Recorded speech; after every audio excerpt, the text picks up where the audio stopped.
Aujourd'hui est un jour un peu particulier, car c'est le 800e anniversaire d'un des penseurs des plus importants de la pensée occidentale, je veux dire Thomas d'Aquin. C'est un immense maître qui influencera toute la pensée occidentale jusqu'à aujourd'hui, et encore une fois aujourd'hui de manière très vivante pour certains penseurs. Alors, difficile de présenter un tel personnage, une telle pensée si riche en quelques secondes. Laissez-moi juste vous raconter, comme une légende, un petit miracle. C'est son dernier voyage, il va mourir dans quelques jours ou quelques semaines, il passe chez sa sœur. Lui qui a beaucoup étudié à Paris, il lui demande de lui faire des harengs à la parisienne. Elle est à Naples, elle ne sait pas ce que c'est que des harengs à la parisienne, elle lui fait de la morue napolitaine. Et là, comme par miracle, les harengs à la parisienne apparaissent à la place des morues. C'est ça un miracle. Ça n'a pas de recherche d'efficacité, c'est juste un cadeau gratuit, un don que le bon Dieu fait à Thomas d'Aquin pour le remercier de sa vie, ou même pour rien, juste par plaisir. Alors nous aussi, soyons des petits miracles pour toutes les personnes qui nous entourent. Veillons à avoir chaque jour des petites attentions pour eux,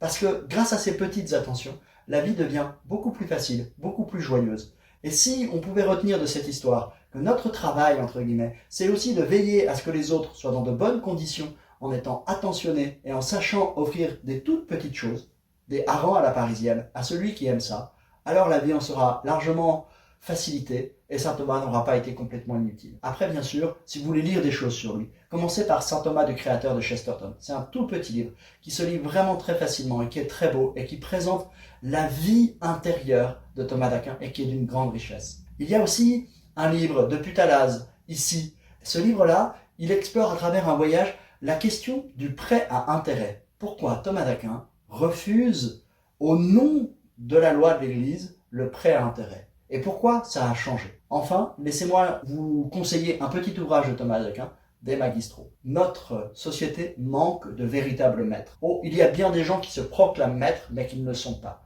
Dans ce livre, il réfléchit à ce que c'est que la relation du maître à son élève et comment, en réalité, le maître est au service de l'élève et pas l'inverse.